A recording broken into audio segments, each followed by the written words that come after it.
संविधान, भारत का संविधान, ये महज कोई शब्द नहीं है और ना ही केवल एक दस्तावेज है, बल्कि यह भारत की आत्मा है।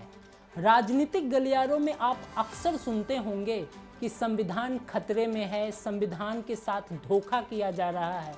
विशेषकर विपक्ष के द्वारा सरकार पर यह आरोप हमेशा से लगाया जाता रहा है।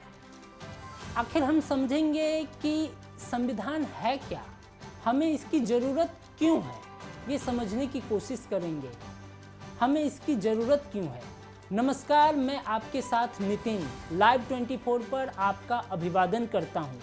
किसी भी संस्था, समाज, संगठन या फिर मान लीजिए हमारा परिवार ही क्यों न हो, आपका परिवार ही क्यों न हो, इसे सही और सुचारू ढंग से चलने और चलाने के लिए कुछ तो मूलभूत नियम कानूनों की ज़रूरत होती ही है।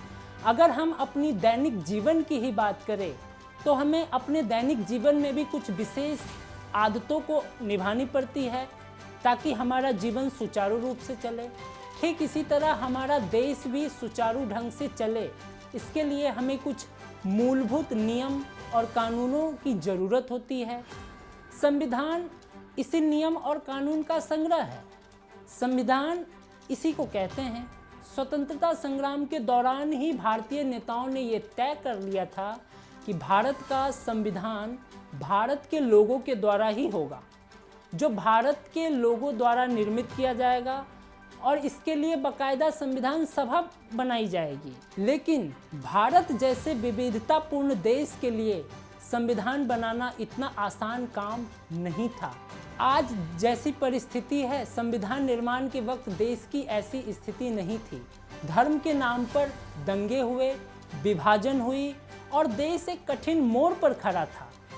वो तो हमारे स्वतंत्रता सेनानियों की सूझबूझ ही थी कि हमें संविधान रूपी विशालकाय दस्तावेज मिला, जो भारत और भारतवासियों को उनके भविष्य की राह आज तक दिखा रहा है। सबसे पहले 1934 में भारतीय राष्ट्रीय कांग्रेस ने संविधान बनाने की मांग की। संविधान सभा के लिए उन्होंने मांग की कि संविधान सभा का गठन किया जाए। एक स्वतंत्र संविधान सभा की मांग दूसरे विश्व युद्ध के दौरान और भी तेज हो गई। आखिरकार दिसंबर 1946 में संविधान सभा का गठन किया गया, जिसमें मूलतः भारतीयों का ही प्रतिनिधित्व रहा। संविधान सभा के सदस्य ने संविधान निर्माण के दौरान इस बात का पूरा ख्याल रखा कि किन्हीं की भी भावनाओं को आहत न किया जाए। संविधान सभा के प्रत्येक सदस्य की भावना सर्वोपरि हो, उन्हें आज़ादी मिले, मौलिक अधिकार मिले, संपत्ति का अधिकार मिले। देश के लोगों के लिए ये सारी बातें शामिल करना संविधान सभा के सदस्य के जहन में जरूर थी। जरूरी बात ये थी कि देश के लोगों को सम्मान की जिंदगी मिले। दिसंबर 1946 से नवंबर 1949 के बीच स्वतंत्र भारत के लिए नया संविधान का प्रारूप तैयार किया। इसके लिए लगातार संविधान सभा की बैठक की गई, हर मुद्दे पर चर्चा हुई, विस्तार पूर्वक चर्चा हुई, ताकि किन्हीं को इस बात का मतभेद न रहे कि संविधान निर्माण में भेदभाव किया गया है। सभी के प्रस्तावों को अहमियत दिया गया। आज दुनिया के ज़्यादातर देश के पास अपना संविधान है, लेकिन ये जरूरी नहीं है कि जिन देशों के पास संविधान है वह देश लोकतांत्रिक हो। भारत के पास विशालकाय संविधान तो है, विशालकाय लिखित संविधान तो है, इसके साथ ही भारत एक लोकतांत्रिक देश भी है। भारतीय संविधान न सिर्फ नियम और कानून का संग्रह है, बल्कि देश की विविधता का प्रतीक भी है।